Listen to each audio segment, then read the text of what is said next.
Picture this: a talented British director grappling with a meltdown in his career and personal life, only to find himself swept up in a whirlwind romance amidst the unforgiving Arabian desert. It's the kind of story that pulls you in, making you question what happens when fate throws two strangers together in the most unlikely of places. But here's where it gets really intriguing. This isn't just any tale. It's the premise of the upcoming film Alone Together, and it's sparking buzz even before cameras roll. As a professional in the entertainment world, I'm excited to dive into the details, breaking it down for everyone, from film buffs to newcomers curious about the magic behind the scenes. Let's start with the star power. Callum Turner, the charismatic actor known for his roles in projects like Masters of the Air and Fantastic Beasts: The Crimes of Grindelwald, has stepped into the shoes of Sam, the British filmmaker at the heart of this drama. Sam's world is crumbling.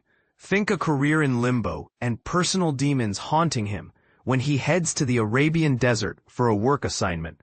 And that's when the plot twists. A rare rainstorm brings him face to face with Inma, played by the captivating Adria Arjona, whose credits include Hit Monkeys and Morbius. Their encounter ignites a short-lived but deeply passionate connection, one that compels both characters to reckon with their buried pasts. Amir El-Masry, who's shown in the director's previous work, takes on the role of Abdullah, a charming local guide whose camaraderie becomes Sam's lifeline as he wrestles with his inner chaos.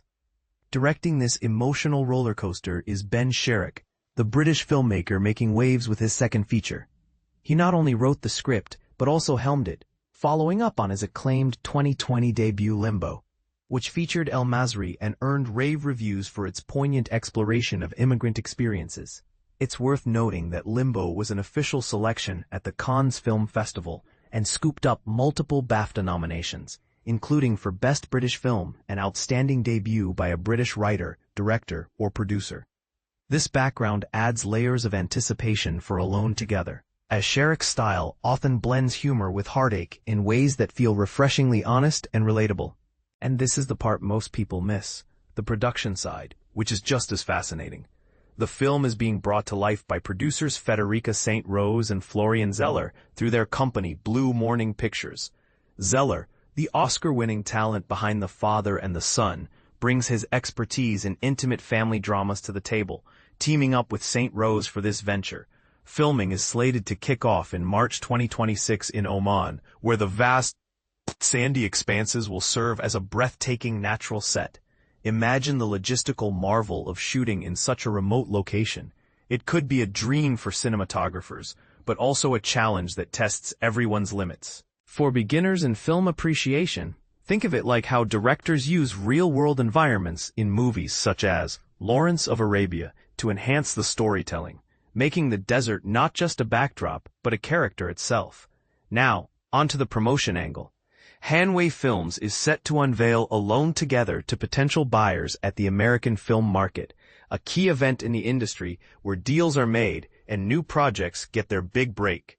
For those unfamiliar, the AFM is an annual gathering in Santa Monica, California, where international distributors, producers, and studios connect. Think of it as a high-stakes trade show for cinema, running from November 11th to 16th in 2025. Sharrock's journey began earlier, with his 2015 debut Picadero, which premiered at the San Sebastian Film Festival in Spain and racked up several global awards, showcasing his knack for compelling narratives from the start. But here's where it gets controversial. Is there something inherently bold or even risky about depicting an intense romantic fling in a culturally conservative region like Oman? Some might argue it adds authenticity and depth, challenging stereotypes about love and connection across borders, while others could see it as potentially insensitive or overly romanticized. What if this film inadvertently stirs debates about cultural appropriation in storytelling? It's a thought-provoking angle that could divide audiences, especially in today's climate where representation matters deeply.